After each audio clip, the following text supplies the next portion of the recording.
5, 4, 3, 2, 1, go! Assalamualaikum warahmatullahi wabarakatuh. Di sini saya akan memaparkan materi mengenai pengembangan dan inovasi model pembelajaran pendidikan agama Islam. Model pembelajaran adalah suatu perencanaan atau suatu pola yang digunakan sebagai pedoman dalam melaksanakan pembelajaran di kelas atau pembelajaran dari awal hingga akhir kegiatan belajar mengajar. Model pembelajaran bertujuan untuk mencapai tujuan khusus dengan menerapkan langkah yang telah ditentukan. Nah, model pembelajaran pendidikan agama Islam adalah model pembelajaran yang dilaksanakan untuk mencapai tujuan pembelajaran pendidikan agama Islam. Dalam mengembangkan pembelajaran pendidikan agama Islam dapat menggunakan model-model yang sudah ada atau memadukan dan mengembangkan suatu model itu sendiri. Yang selanjutnya mengenai karakteristik model pembelajaran PAI. Karakteristik model pembelajaran pendidikan agama Islam memiliki 5 aspek. Yang pertama, prosedur ilmiah. Suatu model pembelajaran harus memiliki suatu prosedur yang sistematik untuk mengubah tingkah laku peserta didik. Yang kedua, yaitu spesifikasi hasil belajar yang direncanakan. Jadi, tujuannya untuk menentukan hasil-hasil belajar secara rinci mengenai penampilan peserta didik. Yang selanjutnya, yang ketiga, yaitu spesifikasi lingkungan belajar. Suatu model pembelajaran itu menyebutkan secara tegas kondisi lingkungan di mana respon peserta didik diobservasi dan harus selalu diperhatikan. Yang keempat, yaitu spesifikasi kriteria kinerja. Suatu model pembelajaran menentukan kriteria penerimaan penampilan yang diharapkan dari peserta didik. Nah, yang kelima, yaitu spesifikasi operasi. Model pembelajaran menentukan mekanisme yang menyediakan reaksi siswa dan interaksi dengan lingkungan. Nah, selain itu ada karakteristik mata pelajaran PAI sebagaimana dijelaskan dalam buku pedoman khusus PAI yaitu Depdiknas tahun 2002. Yaitu yang pertama, PAI merupakan mata pelajaran yang dikembangkan dari ajaran-ajaran pokok agama Islam. Yang kedua, yaitu PAI itu bertujuan membentuk peserta didik agar beriman dan bertakwa kepada Allah Subhanahu wa Ta'ala serta memiliki akhlak yang mulia. Yang ketiga, yaitu PAI itu mencangkup 3 kerangka dasar. Yang pertama yaitu akidah, yang kedua syariah, yang ketiga akhlak. Nah, dari ketiga itu, pertama, akidah itu merupakan penjabaran dari konsep iman, syariah itu merupakan penjabaran dari konsep Islam, yang ketiga yaitu syariah memiliki 2 dimensi pokok, yaitu ibadah dan muamalah, dan akhlak merupakan penjabaran dari konsep ihsan. Materi selanjutnya yaitu mengenai tujuan pengembangan model pembelajaran PAI. Tujuan pengembangan model pembelajaran PAI ini disampaikan oleh Wilson, yaitu mengenai learning outcome. Di antaranya yang pertama, tujuannya mengembangkan kemampuan instruksional yang fleksibel dan lebih bervariasi. Yang kedua yaitu memungkinkan dihasilkannya dampak pembelajaran yang lebih besar sehingga belajar siswa lebih efektif. Yang ketiga, terlaksananya kegiatan instruksional yang dapat diduplikasi. Efektif, ada buku panduan atau subjek, konten, atau proses pembelajaran yang ditargetkan. Yang keempat yaitu memahami pembelajaran yang lebih baik karena suatu model itu diadopsi dan telah disesuaikan dengan hasil belajar yang telah ditargetkan.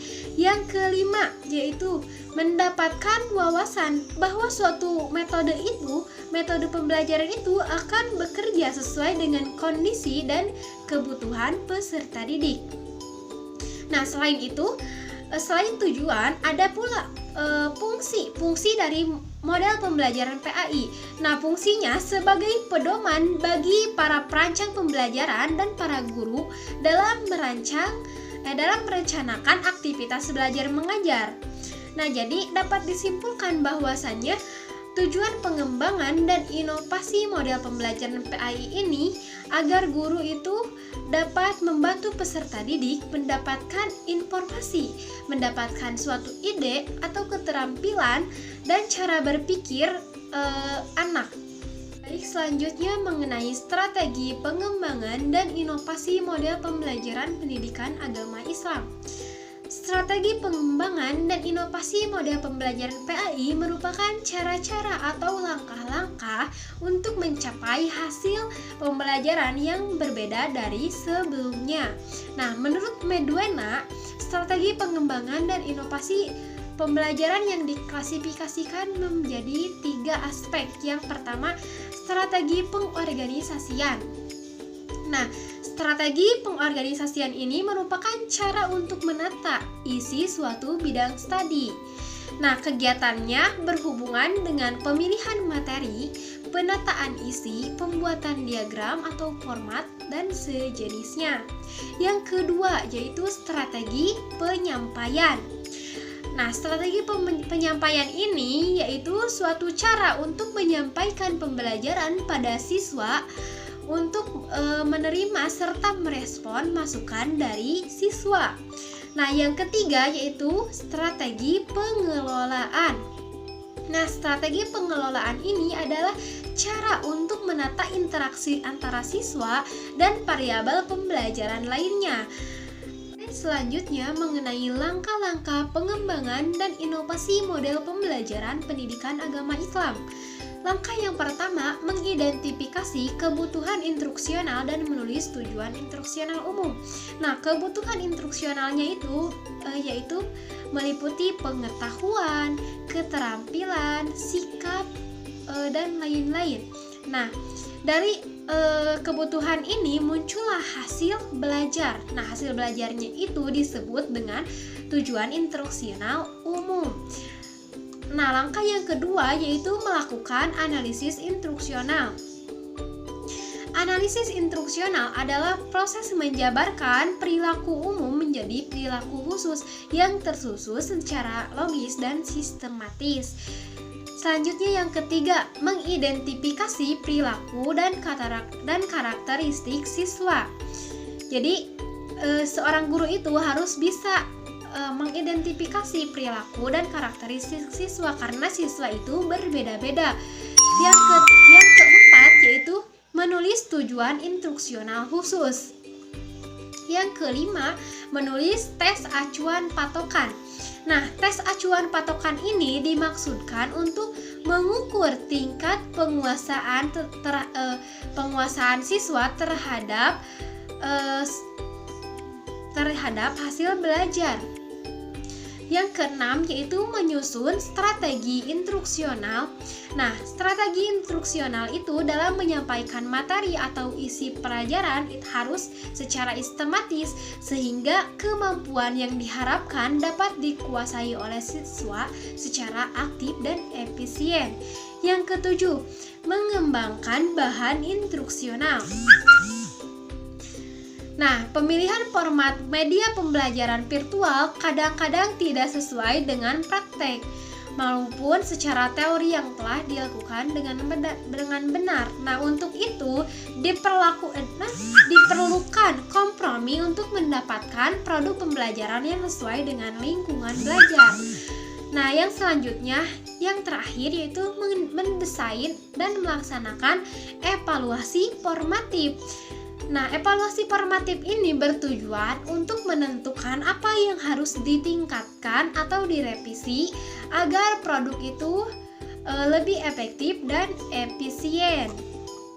Materi yang terakhir mengenai contoh-contoh hasil pengembangan dan inovasi model pembelajaran PAI dalam pendidikan di era Society 5.0. Contoh yang pertama yaitu Project Based Learning. Nah, Project Based Learning ini memiliki tujuan utama untuk memberikan pelatihan kepada pelajar untuk bisa berkolaborasi, bergotong royong, dan empati dengan sesama. Yang kedua yaitu daring method.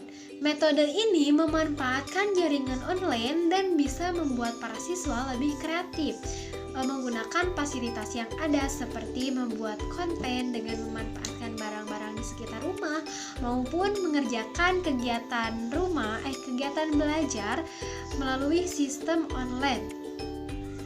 Nah, yang ketiga yaitu luring method. Metode ini moda pembelajaran yang dilakukan di luar jaringan, dalam artian pembelajarannya yaitu dilakukan secara tatap muka dengan memperhatikan zonasi dan protokol kesehatan yang berlaku. Yang keempat yaitu home visit method. Nah, metode ini pembelajaran pada pandemi. Jadi pengajar itu mengadakan home visit ke rumah pelajar dalam waktu tertentu. Jadi metodenya itu mirip seperti kegiatan belajar mengajar yang disampaikan saat homeschooling. Nah, selanjutnya yaitu yang kelima, integrated curriculum method. Nah, metode ini adalah metode yang lebih efektif bila merujuk pada project base, yang mana di setiap kelas diberikan proyek yang relevan pada mata pelajaran yang terkait. Jadi dalam metode ini tidak hanya melibatkan suatu mata pelajaran saja, namun mengaitkan materi pelajaran dari mata pelajaran yang lainnya. Yang keenam yaitu blended learning.